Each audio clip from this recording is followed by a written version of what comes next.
Bonjour à tous, chers passionnés d'ici tout commence, et bienvenue sur la chaîne. Aujourd'hui, préparez-vous à plonger dans l'un des épisodes les plus intenses et troublants de cette saison 5. Entre l'effervescence des cuisines du Doubla et les secrets inavouables qui rôdent dans l'ombre, les murs de l'Institut Auguste Armand n'ont jamais été aussi chargés en émotions, en tension et en danger.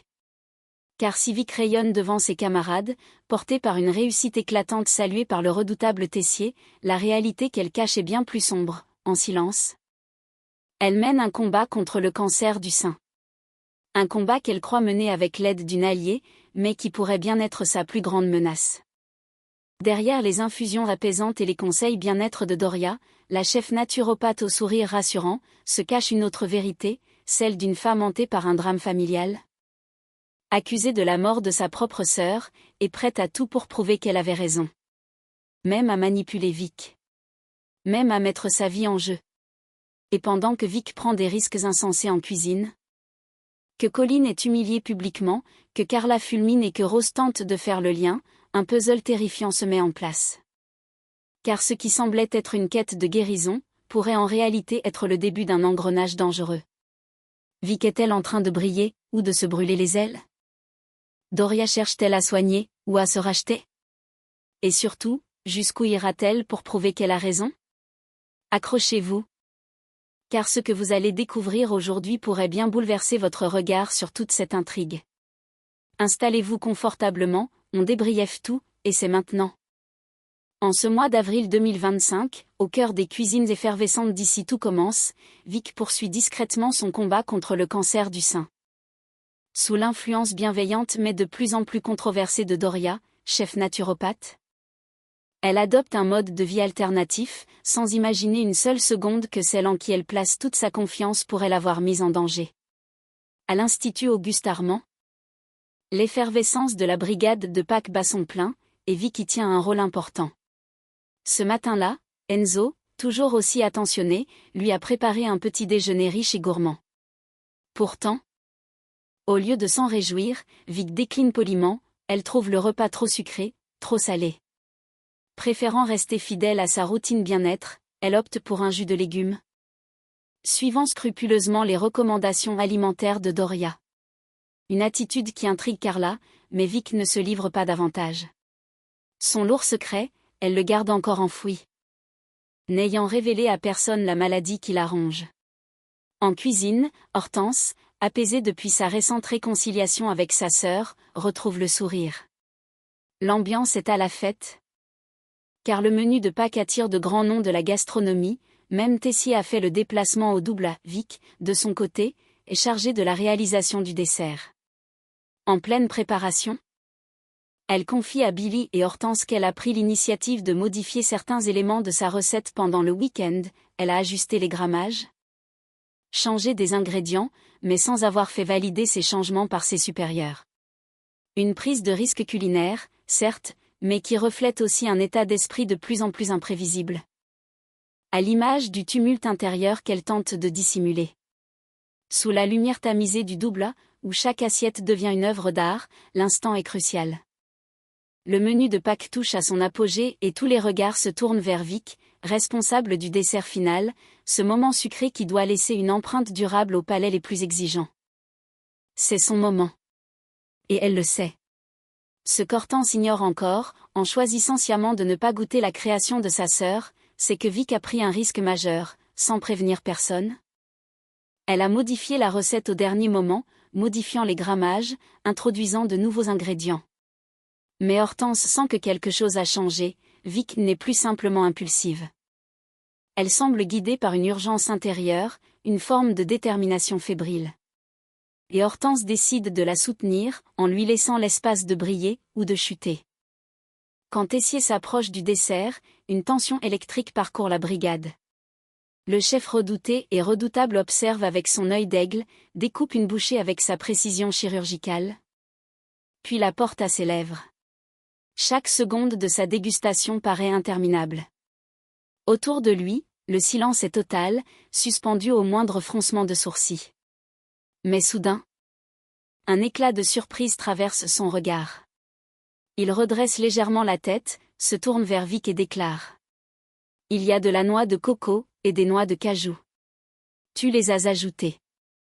La révélation fait l'effet d'un coup de théâtre. Vic retient son souffle. Et puis, le verdict tombe, inattendu. C'est excellent.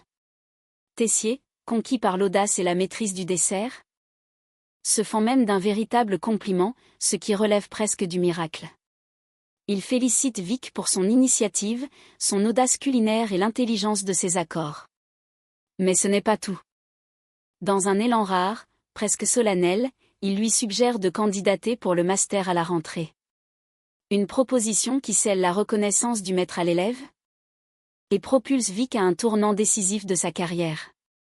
Ce que personne ne sait encore, c'est que derrière cette réussite éclatante se cache un combat silencieux. Celui d'une jeune femme qui se bat contre la maladie. Tout en suivant les conseils d'une naturopathe dont les méthodes pourraient bientôt basculer du côté de l'irréparable. Pendant que l'effervescence monte en cuisine au Doublat. Une autre scène se joue à quelques pas de là, bien plus douloureuse, mais tout aussi révélatrice des failles humaines.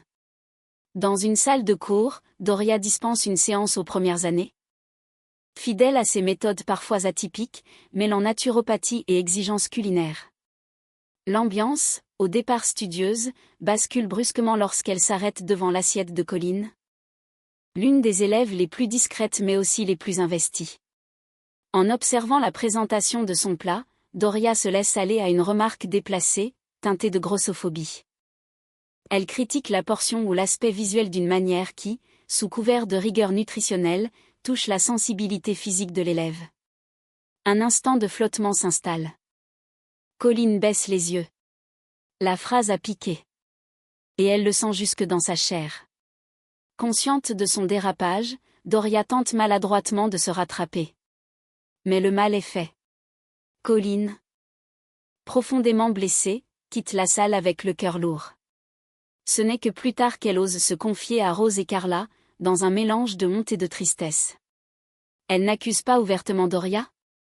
Mais son trouble est palpable. Elle explique à demi-mot ce qu'elle a ressenti, cette sensation d'être jugée non pas pour sa cuisine, mais pour son corps. Carla, elle, ne décolère pas. Jamais du genre à garder sa langue dans sa poche, elle surnomme aussitôt Doria, Docteur Maboul, avec un mélange de colère et de sarcasme mordant. Pour elle, ce genre de propos n'a pas sa place dans une école aussi prestigieuse. Rose, plus posée, tente de canaliser l'indignation de Carla. Elle encourage Colline à ne pas garder ce malaise pour elle. Et surtout à prendre la parole si une telle situation venait à se reproduire. Elle lui conseille aussi d'aller parler directement à Doria, pour mettre des mots sur ce qu'elle a ressenti. Et éviter que d'autres élèves soient blessés à leur tour. Ainsi, dans l'ombre du triomphe de Vic, une autre vérité éclate, parfois, les blessures ne sont pas physiques, mais invisibles, profondes. Silencieuses, et tout aussi dangereuses. Le triomphe de Vic au Doublat masque une réalité bien plus inquiétante. Tandis que les éloges de Tessier résonnent encore dans sa tête, la jeune femme commence à ressentir une gêne physique qu'elle ne peut plus ignorer. Après le service, dans un moment d'accalmie, elle se tourne vers Doria. Sa confidente secrète et guide officieuse dans sa lutte contre le cancer du sein. La voix basse, presque coupable, Vic évoque une douleur persistante sous les aisselles. Apparue dès le début de la matinée. Son regard trahit une inquiétude sourde. Elle ne veut pas dramatiser, mais quelque chose en elle lui souffle que ce n'est pas normal. Doria, calme. Presque trop sereine, l'écoute sans ciller. Elle lui répond avec une assurance désarmante, ce n'est qu'une inflammation des ganglions, un signe que son corps réagit, que le processus est en cours. Elle la rassure, minimise l'inquiétude, refusant de céder à la panique ou d'envisager une rechute. Mais le malaise s'épaissit lorsque la caméra quitte l'institut pour suivre Doria chez elle, seule. Dans l'intimité de son appartement.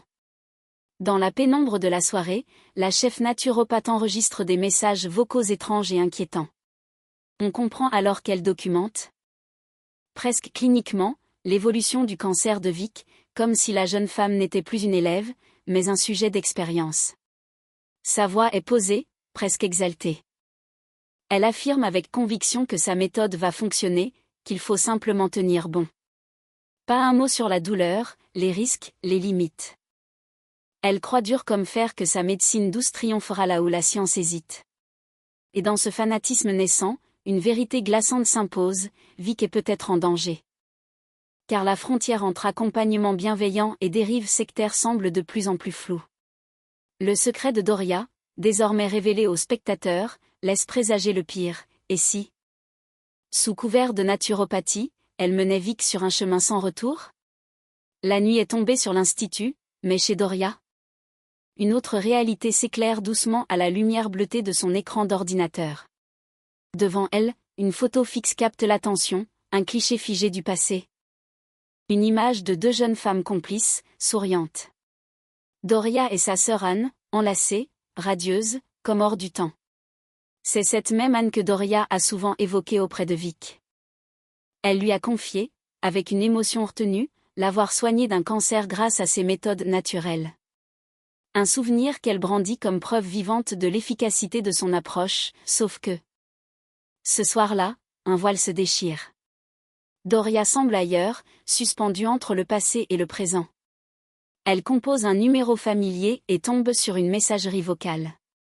C'est celle de sa mère. La voix calme de la chef laisse alors place à une fragilité inattendue. Elle souhaite un bon anniversaire à sa mère, mais glisse aussitôt vers un aveu bouleversant, presque une supplique. Je ne vous en veux pas, ni à toi ni à papa, pour le procès. Puis sa voix se brise légèrement, teintée de rage contenue et de tristesse profonde. Mais un jour, je vous prouverai que vous vous trompez. Je n'ai pas tué Anne. Le silence qui suit est assourdissant. D'un coup, tout bascule. Les bribes éparses du passé de Doria prennent une nouvelle teinte. Cette sœur qu'elle prétend avoir sauvée, est morte. Et ses propres parents l'ont accusée d'en être responsable. Un drame familial étouffé, une vérité enterrée. Un procès dont on devine les échos violents. Ce soir-là, seule face à son reflet pixelisé, Doria apparaît dans toute sa complexité, brillante, blessée, obsessionnelle. Et peut-être, dangereusement convaincue d'avoir raison. Ce n'est plus seulement une chef naturopathe passionnée. C'est une femme hantée, prête à tout pour prouver son innocence. Quitte à projeter sur Vic un espoir dévorant, quitte à répéter l'irréparable. Le masque tombe enfin. Ce que Vic croyait être une main tendue, une forme de sororité bienveillante face à la maladie, n'était qu'une illusion soigneusement entretenue. Derrière les sourires doux, les infusions aux plantes et les discours apaisants, Doria cachait une vérité bien plus sombre. Car non. Sa sœur Anne n'a jamais guéri grâce à ses méthodes. La réalité est tout autre, Anne est morte. Et Doria est accusée de sa mort. La révélation fait l'effet d'une bombe. Vic, à qui Doria avait affirmé que sa sœur s'en était sortie grâce à la naturopathie, devient malgré elle le nouveau chapitre d'une histoire tragique qui se répète.